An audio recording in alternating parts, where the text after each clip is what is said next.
Diesel had never broken formation. Not once, but at Gate 17, he did. The terminal was quiet. Just rolling luggage, coffee cups, and early flights. No tension, no reason to run until Diesel dropped his head, yanked the leash, and bolted. Officer Reyes shouted. Too late. Diesel was already gone. He sprinted straight toward a woman by the windows. Pregnant. Alone. Head down. Scrolling. He stopped at her belly. Sniffed. Then barked loud. Sharp, repeating. Passengers turned. And that's when they saw it. The suitcase next to her wasn't hers. Inside. A homemade device soaked in. Chemicals. Security cleared the gate. But Diesel had already saved them. Because when he barked, she felt something. Not fear. Not panic. A kick. A second heartbeat. Like, share, subscribe, and comment where you're listening from. We'd love to know. Diesel had never broken formation. Not once. Through years of training, endless drills, and hundreds of airport sweeps, he had followed every command with precision. Nose down, ears alert, eyes locked on Officer Reyes. But that morning, something shifted. The Milwaukee airport was calm. Too calm. The kind of quiet that makes your skin buzz. Sunlight filtered through the high windows of Terminal C, casting long reflections on the polished floor. The intercom droned overhead with gate changes and boarding calls. The smell of coffee mixed with luggage wheels rolling past. Diesel was walking beside Reyes, his vest snug against his ribs, his gait steady. They had just passed Gate 16 when he stopped. Not slowed. Stopped. His ears pricked. His nose twitched. And then, without warning, Diesel pulled hard. The leash slipped through Reyes's hand as Diesel bolted, muscles low, eyes locked on something in the distance. People turned. A few stepped aside instinctively. Others gasped, unsure if they should panic. Reyes shouted, "Diesel!" But the dog didn't look back. He was moving fast, cutting through the terminal like he had one target, one purpose, one mission that no human could see. At Gate 17, a young woman stood near the window. Alone, one hand on her lower back, the other on her suitcase handle. She was scrolling through her phone with the tired grace of someone who had been up since dawn. Her boarding pass was folded into a pocket of her purse. She looked calm. Diesel slammed to a stop right in front of her. She looked up, startled, took a step back. Diesel didn't growl. He didn't bark. Not yet. He pressed his nose gently to her belly, as if listening to something deeper, something beneath the noise. Then he barked. Once, sharp, loud. She flinched, dropped her phone, clutched her stomach. Diesel barked again, twice, 3 times. Rapid. Urgent. A security officer across the terminal turned. Reyes arrived seconds later, breath sharp, eyes scanning the scene. "Get back!" he shouted, his voice low and firm. That was when everyone saw the bag. It was behind her, a plain gray suitcase sitting just 2 feet away. Not hers. No tag, no companion, just a bag. Too close, too still. Diesel stood between her and it, unmoving, barking with focused rhythm. The woman froze. She looked at Reyes, then back at Diesel, and that's when she felt it. A kick, small, sharp, real. Her hand flew to her stomach, and tears welled instantly. Reyes's radio crackled to life. "We've got a bag at Gate 17, unattended. K9 alert. Clearing zone now." People began to move. Fast. TSA officers formed a perimeter. The woman was led away gently by a staff member, her hands shaking. Diesel didn't follow her.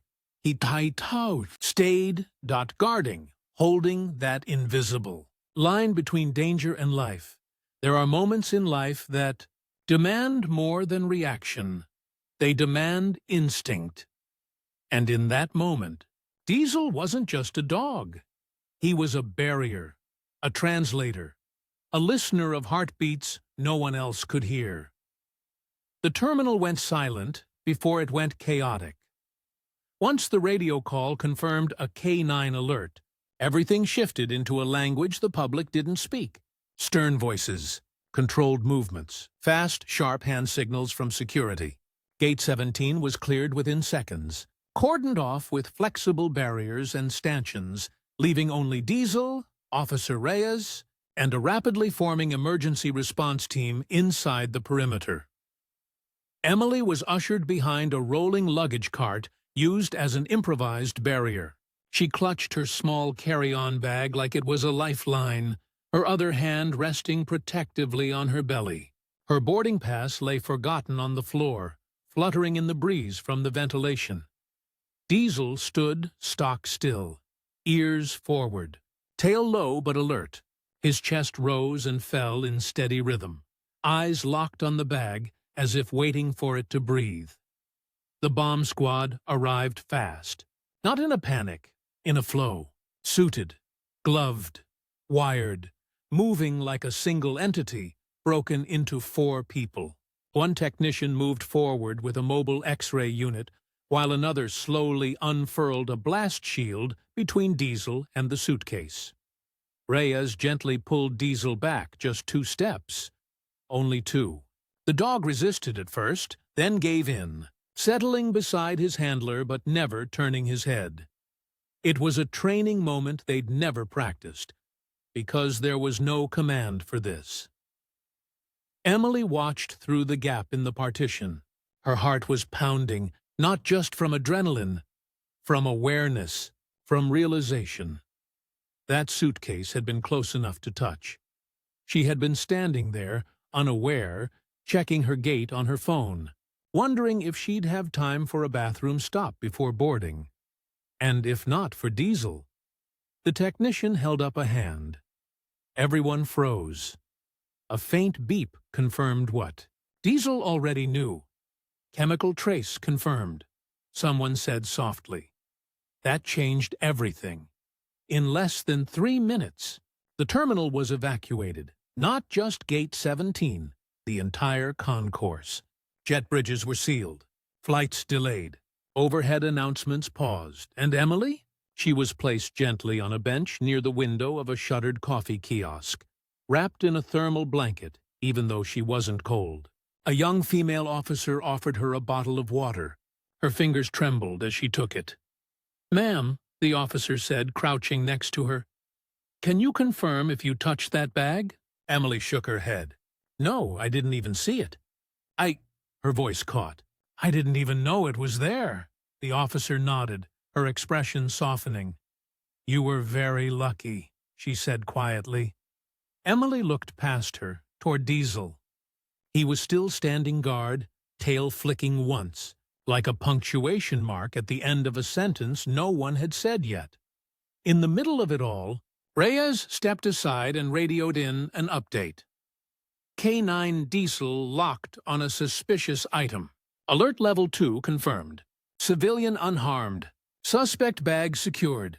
Bomb team on site. He paused, then added something he had never said in a report before. Pregnant civilian.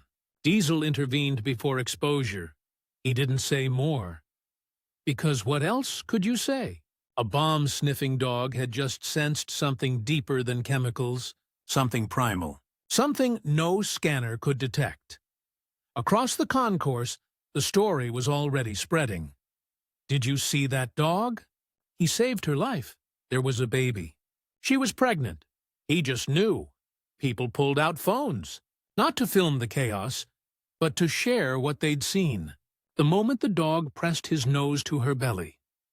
The bark, the barrier he became.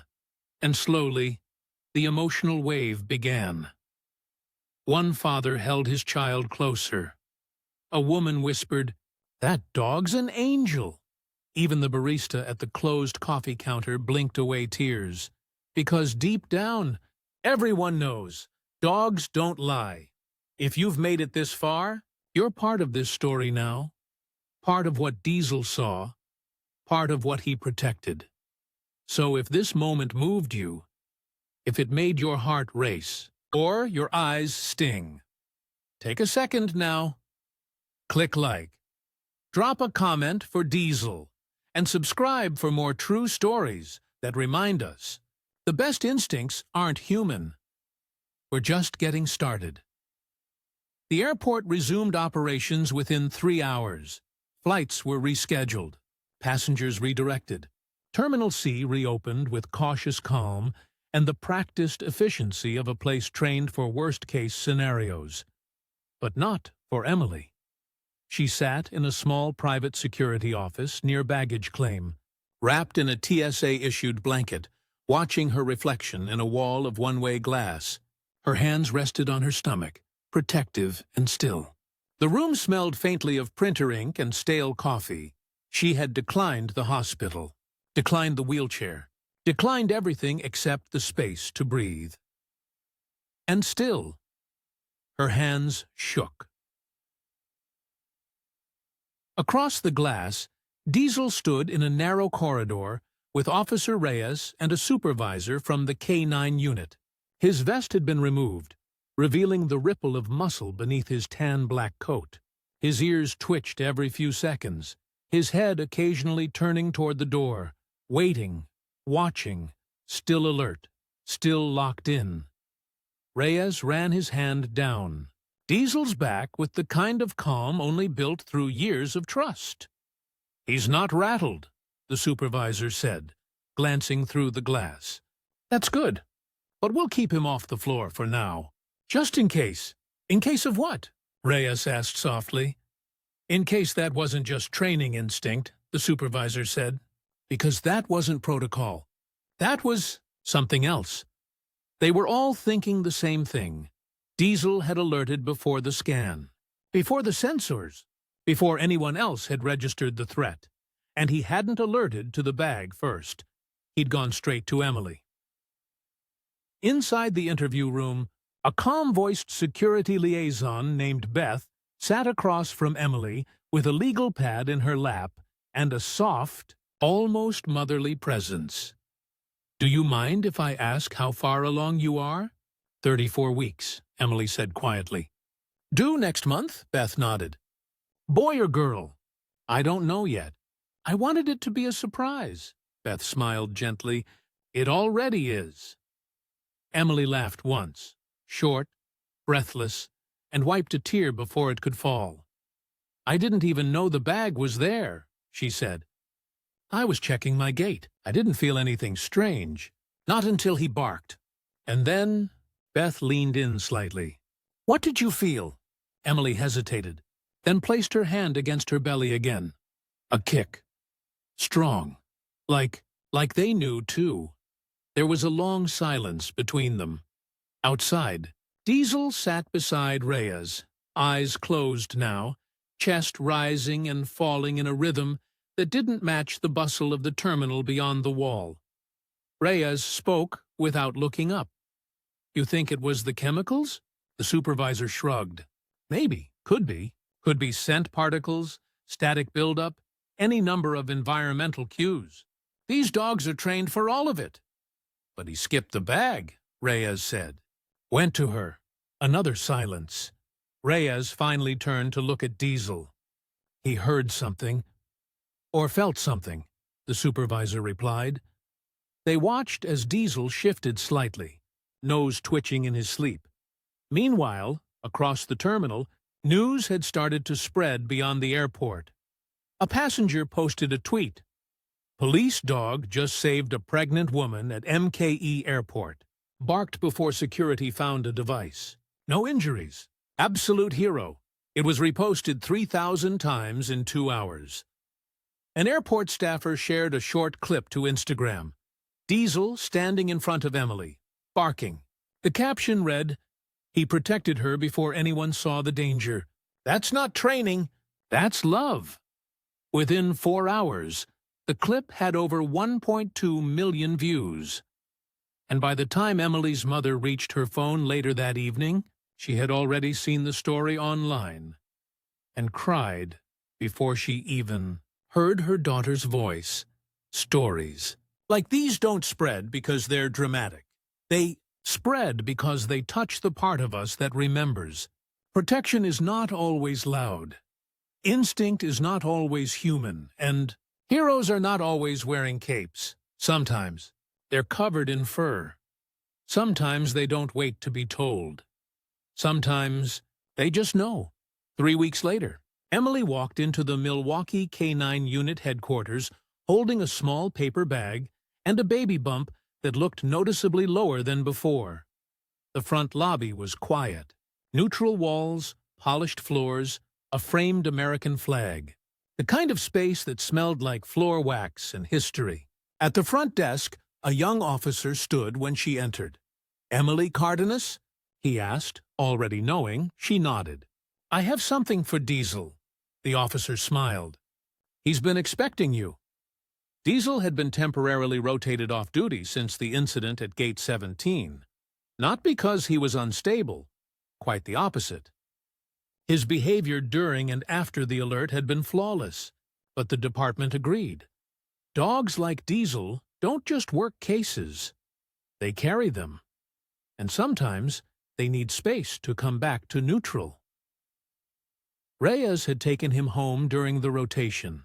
Morning walks, backyard training refreshers, long rides in the passenger seat of his aging Tahoe.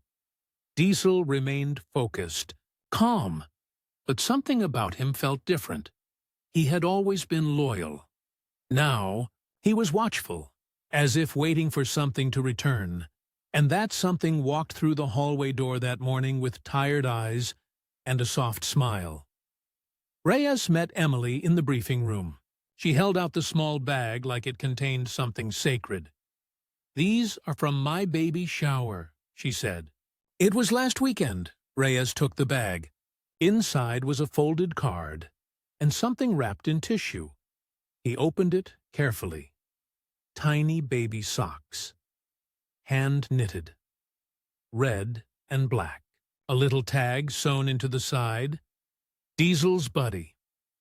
Reyes smiled for the first time in days. "You didn't have to do this," he said. "I did," Emily replied, "because I'm still here. And so is he." Reyes gestured toward the open door. "He's just around the corner. Do you want to see him?" Her throat tightened.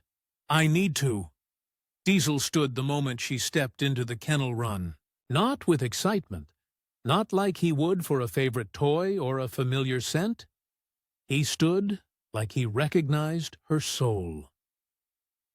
Emily stepped forward slowly. Her movements were careful, grounded, like the weight of everything she had been carrying for the past 3 weeks was finally catching up to her.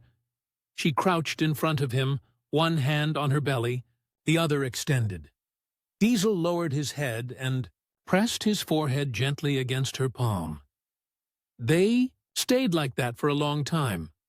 No sound, no barking, just connection. One heartbeat beneath her hand, another resting gently against it. Later, as they sat in the observation room, Reyes joined her with 2 coffees and a quieter tone. "We got the lab report back," he said. The suitcase had been modified to carry a heat-triggered chemical detonator. Crude, but dangerous. Emily swallowed. Reyes continued. "Technically, Diesel alerted to a threat, just like he's trained. But the strange thing is," he paused, unsure how to explain it. "He bypassed the bag. He went to you first." Emily looked down. "You think he was protecting me?" "I think," Reyes said carefully, "he heard something we didn't." They sat in silence for a moment. Then Emily reached into her purse and pulled out a folded sheet of paper. "I wrote this the day after it happened," she said. "Wasn't sure if I'd send it, but maybe it's time." Reyes took it. It wasn't long, just 1 paragraph. "To whoever trained Diesel, thank you. To whoever trusted him, thank you. To whoever believes dogs only follow orders, let this prove otherwise, because he didn't just save me. He saved the part of me that hadn't arrived yet, and now I'll never look at a heartbeat the same way again. That afternoon, Emily walked out of the building into a golden fall light, the kind that softens everything, even concrete. She didn't look back. She didn't need to, because Diesel watched her leave from the end of the hallway, ears forward, tail still, eyes locked, not out of duty, but out of something deeper. Recognition. There are heroes whose names we learn through headlines. And then there are the silent ones, the ones who do not speak, but are heard anyway, the ones who protect without orders, the ones who listen when no one else can. The baby was born on a quiet Thursday morning just after sunrise. No sirens, no crowds, just the slow rhythm of monitors and the soft exhale of nurses moving gently through a delivery room at St. Mary's Medical Center. Emily named him Samuel Elias Cardenas, but everyone in her family already had a different name for him, Diesel's boy. He arrived healthy, strong, full of life, and as Emily held him for the first time, her breath caught in her chest. Not from exhaustion, not from fear, from memory, because in that exact moment, that precise second of new breath, she heard it again, that bark, that warning, that second heartbeat, thudding beneath the first. 2 weeks after the birth, a small ceremony was held at the Milwaukee Police K-9 unit. No press, no live stream, just a few officers, a commander, and one sleeping newborn in Emily's arms. Reyes stood beside Diesel, who was back in full uniform, red service vest, polished collar, badge tag glinting under the overhead lights. "Today," the commander said, "we recognize not just a well-trained K-9, but a life-saving one." He paused. Diesel didn't just alert us to a threat. He made a choice. He chose where to go, who to protect. And that decision may have changed more than one life. He turned to Emily. "We don't often get to say thank you in person." Emily blinked quickly, tears threatening to spill. She stepped forward and placed Samuel into the commander's arms briefly, so she could kneel in front of Diesel. "I don't have the words," she whispered, one hand reaching to his shoulder. Diesel pressed his forehead against her chest. Not the way a dog begs for attention, but the way a protector greets someone they were meant to guard. It was the same gesture he made that day in the terminal. This time, softer. This time, complete. Later, Reyes opened the same gift bag Emily had brought weeks earlier and slipped the tiny baby socks out once more. He placed them on the shelf above Diesel's kennel, beside a framed photo of the two of them, taken on the day they graduated certification, together. 2 symbols. One for the beginning, one for what came. After, the world kept moving. Flights resumed. The airport never publicly disclosed the full details of the suitcase at Gate 17. No suspect was named. No arrest made. But within the quiet corners of the K-9 community, the story spread not as a cautionary tale, but as a legend. A dog who followed more than scent. A woman who felt a kick at the exact moment of danger, a heartbeat that was heard before it ever made a sound. Emily would visit often in the months that followed, sometimes with Samuel, sometimes alone. Diesel always remembered. Every time she stepped into the hallway, his ears perked before she spoke.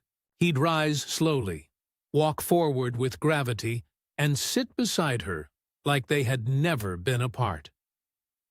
Reyes once joked that Diesel saw Samuel as his backup.